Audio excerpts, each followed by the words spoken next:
Designed to last a lifetime, Delta's Diamond Seal technology uses a diamond coating to prevent leaks for up to 5 million uses. It's one more reason Delta is more than just a faucet. See what Delta can do.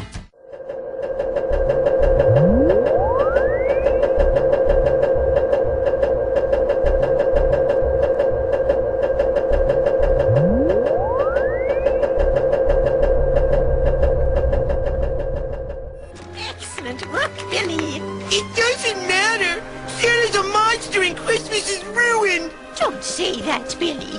But I just did. Billy, you are what Christmas is all about. So if Santa stays a vampire, can I have the sleigh? Billy, you're the only one who's ever offered me any help. You're the only one who's ever showed me any goodwill. Do we have pie? You will always have a special place in my heart and in the New World Order. Ghoulish isn't our vampire, Mrs. C. Maybe you can ask Santa what he saw before he was bitten. Right. Retrace his steps. Maybe pull a couple of his teeth for DNA samples. Mandy, I'm getting presents in the New World Order! Mrs. Claus said so! Now off to the cellar with the lot of you. Christmas won't save itself. Well, look at that. Your scythe is filthy. Let me clean that up for you.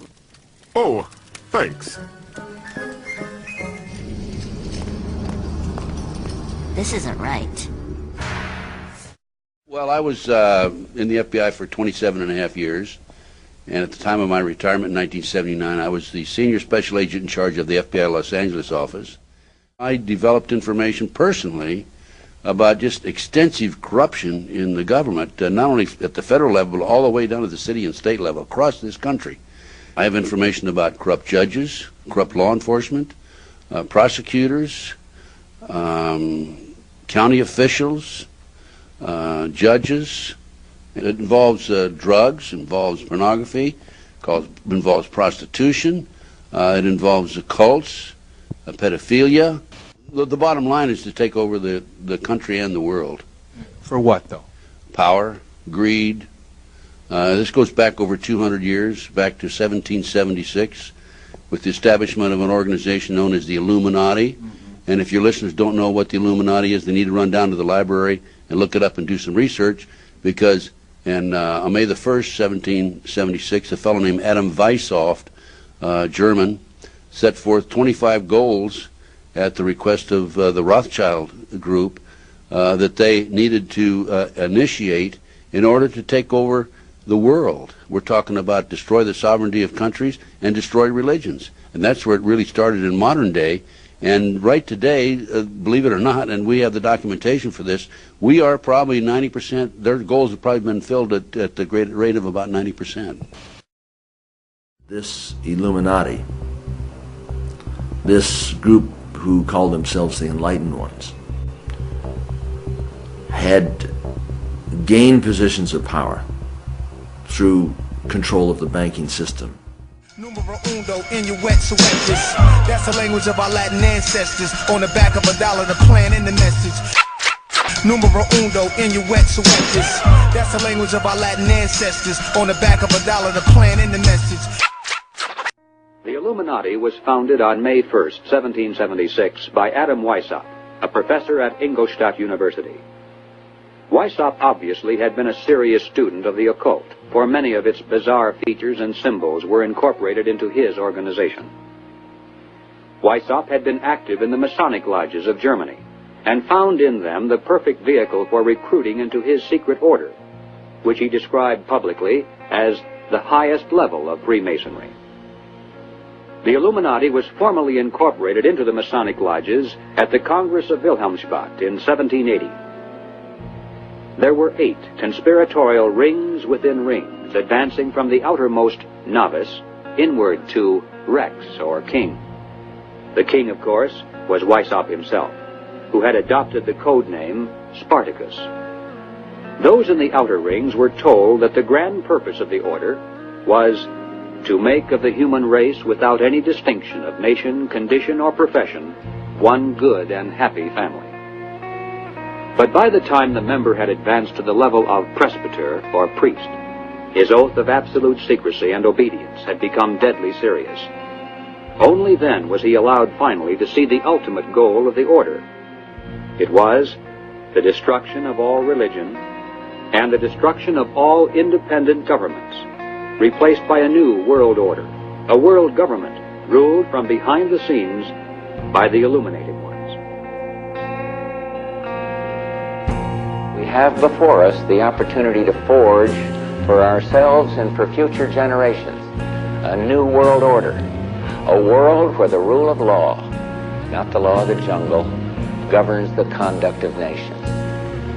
When we are successful, and we will be, we have a real chance at this new world order, an order in which a credible United Nations can use its peacekeeping role to fulfill the promise and vision of the UN's founders.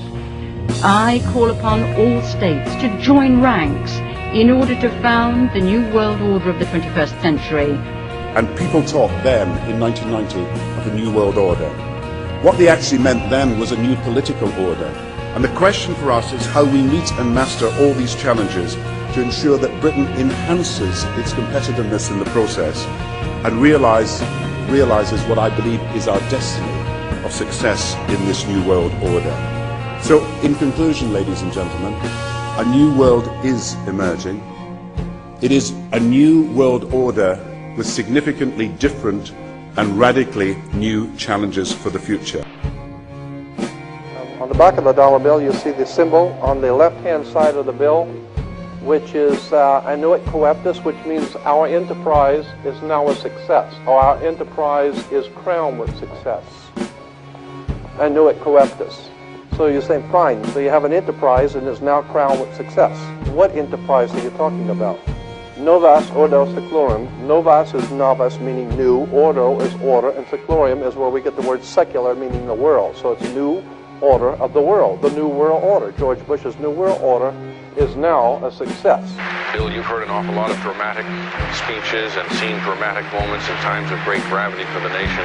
How would you assess this evening? This was a stirring address, in my view, shorter than his father's speech when he announced the New World Order, shorter than his father's speech when he announced the New World Order.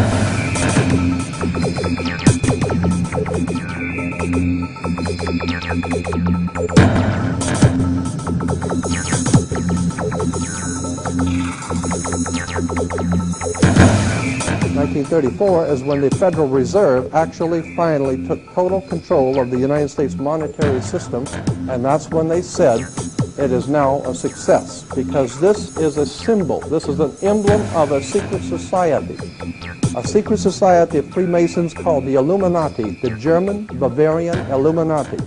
They were a secret society founded in the south of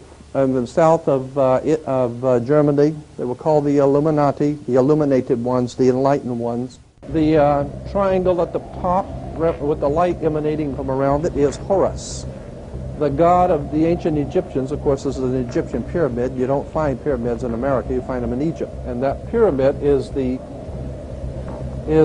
symbol of the eye, was in the Egyptian religion Horus, which was the newborn sun. Every morning when the sun came up, his name was Horus. Anyway, there are 13 layers on the pyramid. 1776 was when this secret society actually formed itself into a secret society and put itself into operation. They were the basis for what we call today in our country the Bavarian Illuminati was the basis for what we call today the Colombian faction. The Colombian faction of the Illuminati came here right after this government was formed, and that's where we get today this Columbia Space Shuttle, Columbia Movies, Columbia Television, Columbia Records, everything, Columbia University. As a matter of fact, Columbia TV, Columbia Broadcasting System, CBS. What is the symbol for CBS? It's the all-seeing eye. And that's why our government is in the District of Columbia, because these guys own our government. They print our money, and they own not only the government, but they own you. You are their property. So, in other words, these guys print the money, they run the country, and they own you, and they own everything around it.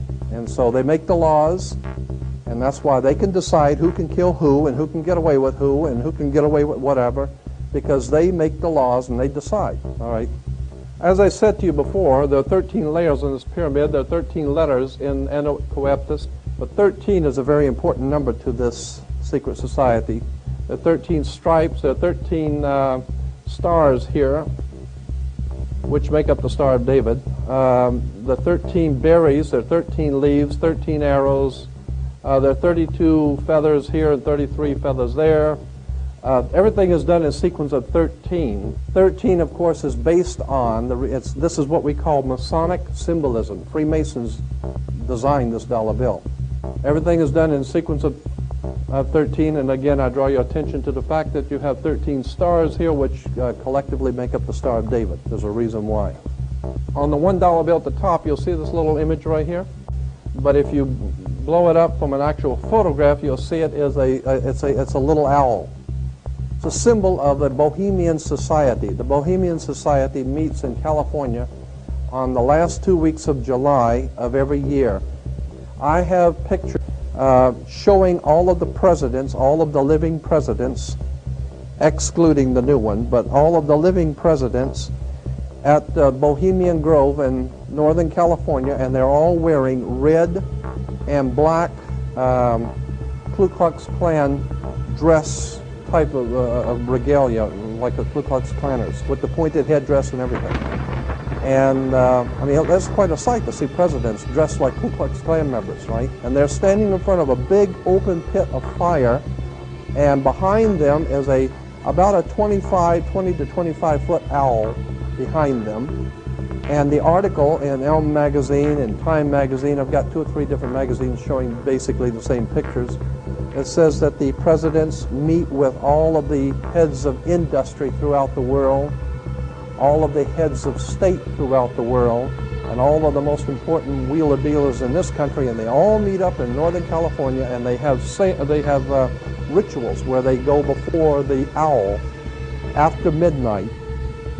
And what a picture you got, with all the presidents dressed up like Ku Klux Klanners with black and red robes on before an owl. And these are your presidents of this country. And the reason why they chose the owl is because the owl is a symbol used in Europe by secret societies, because the owl is wise, because it sees things in the dark. And the implication is, of course, that's why they're where they are, because they're very brilliant and they know things that you don't know.